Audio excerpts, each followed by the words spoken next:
Welcome, Dr. James Beckett, Sports Card Insights. Thanks sponsors, Topps, Panini, Upper Deck, Heritage Auctions, Huggins Scott Auctions, Mike Stadium Sports Cards, Burbank Sports Cards, ComC.com, and Beckett Media, Beckett Grading, Beckett Authentication. Second part, Craig and I were on for almost an hour. Here's the final part of our discussion, and look forward to the next time we get together.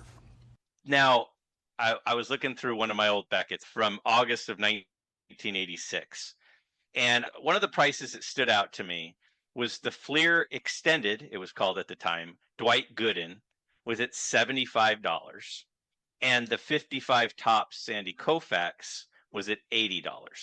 Now, totally understand that's what the market was doing. That's where the prices were. But what I wonder is a lot of people nowadays say, oh, it's all about the modern cards. Nobody cares about the old cards. The people who are the older collectors say, the hype of the new guy, all these guys, no, it's Patrick Mahomes, it's Joe Burrow, it's Wander Franco, whoever it was at that moment. They talk about all this hype. And it feels like, to me, that's not a new thing. This has been around for a long time. Since you started doing this a long time ago, what would your response be to someone that says the vintage guys are going to be not cared about anymore? Only the new guys are going to be cared about, and that's why their prices are relevant. The vintage guys, if a lot of people talk that way, that'd be cool, because then the vintage guys are going to say, thank you. I think I'll just pick up some of these. So there's always this ebb and flow, and there's perceived inequities, but the laws of economics are not mocked for long. Okay. There's supply and demand. We look at supply, they're not making them anymore. But demand is the key. This has always been a demand-driven hobby. But it doesn't take much more demand for Koufax, and the demand for Gooden has shriveled up a little bit, even Clemens. But yeah, so the real savvy vintage collectors say, hey, continue to disrespect vintage. I'm going to enjoy having less competition. It's reverse psychology. And the modern guys say, wait a minute, they're not paying attention. They're still buying that up, and they've got big smiles on their faces. And if they're buying raw and grading it, they're sometimes making some really big bucks, and they have seemingly less downside. So you got to cut out the noise. Whether I'm vintage or modern, I got $100 to spend. What do I want to spend it on? When I look at some of the things you can get for $100, I naturally would gravitate toward an older card. And you probably would too. But there are people who would naturally gravitate toward a newer card of a guy that's still playing. Would I rather buy a $100 Aaron Judge or $100, you can't get a $100 Mickey Mantle, but $100 Roger Maris even, another home run record holder? I'd rather have Roger Maris. But Judge could go on to have many more great seasons, and Maris will not, but Maris was iconic. So it's two schools of thought, and there might always be this tension between the two. And to me, that's healthy. But doesn't mean people are stupid if they do one instead of the other. And the magazine was interesting because it really had both. And we tried to have analysts that weren't only doing old cards in a vacuum, that they had some sense of the market. Because if less people are buying older cards, eventually those prices are going to moderate a little bit. But there's always been some level of tension and balance, which I think is great. It's father-son. Greg, the father could collect old cards and the son could collect younger, or vice versa. There's no rules. You said on a recent podcast that if we all agreed, nobody would buy or sell anymore. We'd all just have what we had and it'd be boring. Now, you said a second ago, you would naturally gravitate to the older card. Is there a set you really like the most? My favorite set was 56 Topps. I got it, then I got it autographed, and then I thought, what do I do now? Then I started doing price guides. So then I really couldn't be a collector as much. This is very counterinstinctual, but because I love vintage so much, that is the reason why I dig in the dollar boxes now, because there's no vintage in there. It's all new stuff that I otherwise would not be that exposed to. I'm getting an education and delighting in doing that. But for my collection, for what would be in my coffin, if there were going to be things in my coffin, they would not be new cards. They would be vintage cards. But don't dig up my grave. There will not be any cards in my coffin.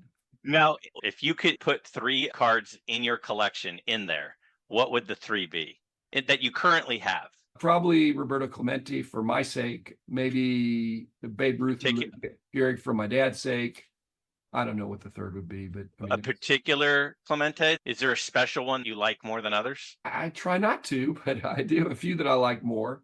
And they're not going in my coffin. And I've really gotten to the point where I'm not so Gollum-ish of my precious. These are Hmm. cards. I love them, but I don't want to love them too much. I have some sentimental favorites, but they're just cards. They have value, but they'll be some of the last ones I sell. Let's put it that way. I've shared this story on my channel. My dad and I were at a card shop and he was going through a common box and found a card from his own childhood collection, a couple miles from where he grew up.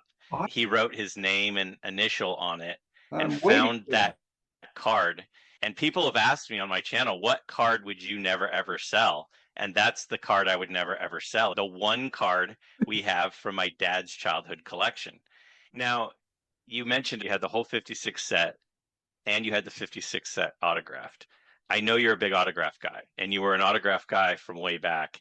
And you're actually the reason I started doing autographs on cards because in the back of not every Beckett, but a lot of them, you guys put the stadium addresses Right. and it said it was like autograph opportunity and it had a little thing about maybe try doing this. And I started doing that as a kid. Like I would get money from my birthday. I would go buy envelopes and stamps and I'd send cards off and I still have some of them.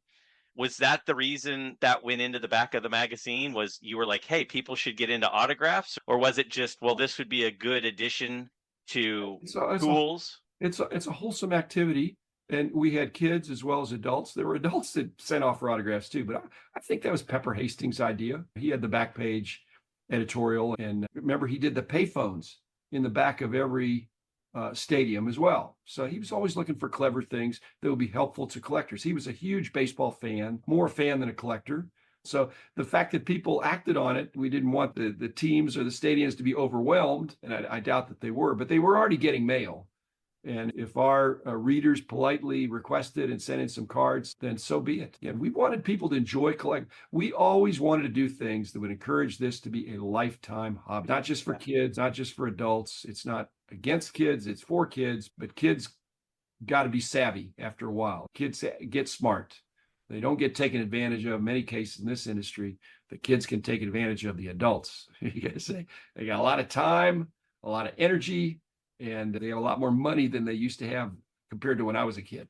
Oh my goodness, they I do. know, crazy. One of the things I love the most about the magazine is that it's really a time capsule. It's like a snapshot. They have those books where it's the year you were born and what was the cost of everything.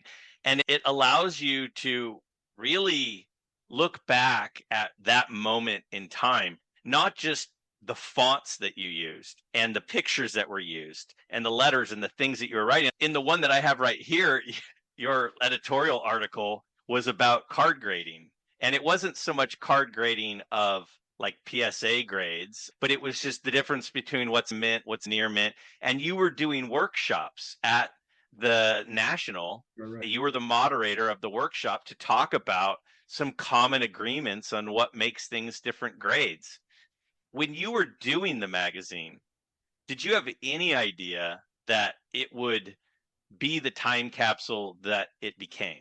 Did you take into account if we say this is going to be around forever, or was it more of a periodical, like a newspaper, where it would be used and then discarded? If you're trying to tell the truth at the time, then it was the truth at that time. And all of our people really ascribed to that. So I wouldn't have to twist any arms.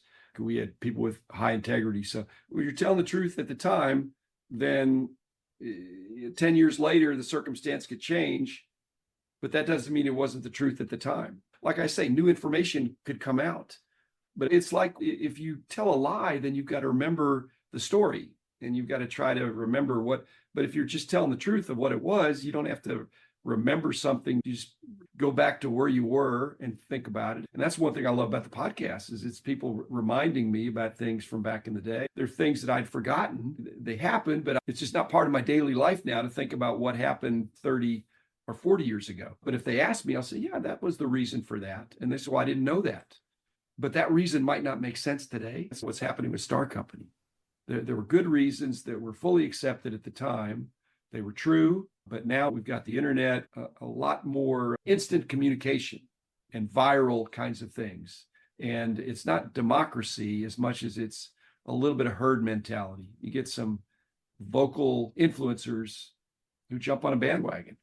We tried to avoid that back in the day because we had to cut through what are the average card shops saying? What are the average collectors saying? Not the noisiest ones. I've done an episode about this, but that's why Mr. Mint got mad at me because he said he was the guy. And I said, I agree, you're number one, but you're not number only. And he went, I make the market. I said, I'm actually not making the market. If you think I am, I'm trying to reflect the market, and you're a big part of the market, but you're not the whole market. And we had a big disagreement about that. I don't want to put words in his mouth. He's gone now, but he was very strident and very aggressive and very passionate. I like passionate people. But I said, well, Alan, that'd be really good. If you were, then it'd make my job a lot easier. You just tell me what the prices are, I'll write them down. I can't do that. My reputation is based on checking the whole country. You're a big part of that. He said, not anymore. I'm not going to report my prices to you. Good luck. I said, okay, if that's how you feel, you're not the whole market. You're an important part of it. He said, don't be sending people around my table. I said, yeah, but there are the buyers that buy from you. They also talk to us. So we're not trying to do anything clandestine. It's just we're really trying hard to get the accurate prices. And that includes as much as we can get from anybody. And we filter it based on the reliability of the information. But we were there, Greg. We were face to face and eye to eye in a lot of these transactions. That's better than hearing about it on the internet when you don't know the buyer or the seller. You can't really verify it. If it makes sense, you think, oh, it probably is an accurate transaction. But anything out of the ordinary, we were following up on. I met Mr. Mint several times at card shows growing up, at the big San Francisco card shows. I was always at those. I'm sure you were at several of them too. Now, he's such a big name and such a big personality. When you have a dust up like that with him, does that make you nervous? How's this going to play out? Or did you just go, the truth will set me free, and I know that I'm doing what I'm supposed to do? It's not fair because he's not here anymore. But no, I didn't get mad at him. I just thought he's mad at me and he's trying to put pressure on me. I heard his arguments. And I said, Alan, you might be the number one dealer, but you're not number only. He said, no, I set the tone. I set the price. I said, I'm not going there. Then I'm not going to cooperate with you. And then you could do that. But we weren't having war with each other. And many years later, we probably made up to some degree, but it's still more of agree to disagree. And with some of our guys, we're more buddies with him. We're from the East Coast. And he and I were good friends for a long time. But I got to do the right thing. That's what came up in some of these recent discussions. The popular thing frequently is the right thing. But if it's not, you can't just do it because everybody else is doing it. Now, if it's a preference item and everybody's doing it, then fine. The people have spoken. And if they're being unbiased about it, then fine. He had something to gain from that. And I said, Alan, I just can't do that. What you just described, I think, is great life advice on how to just carry yourself through life. One of the times people get most upset with me and the things I do or say on my channel is because it's anti what's good for them. If I'm anything, I want people to see me as genuine. I always looked at the Beckett not as an editorial. It was journalism. It was reporting information. It was not creating information. And that, as a statistician, seems like it makes perfect sense, perfectly in line with the way they're wired. Is no, I report the facts. I'm not like a magazine. I'm a textbook of the data that we are acquiring. And that doesn't always go well with the people who are maybe affected by that. It went great for the people that knew how to work the system and understood the way things were done. Tried to be fair to everybody. You realize pretty quickly you can't please all the people all the time.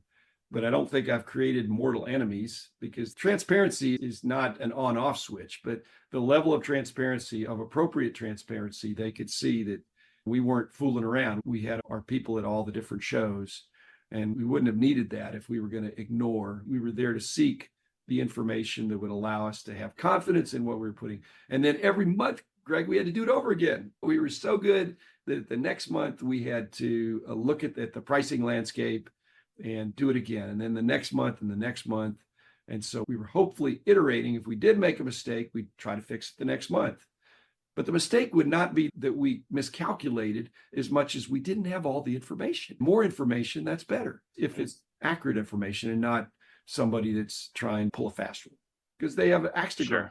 Sure. I got to tell you that If you'd have told 10-year-old Graig that he was going to get to spend an hour talking to Dr. Beckett, his head would have exploded. You've been so gracious with me and given me your attention and your time and your thoughts. I'm very honored. The man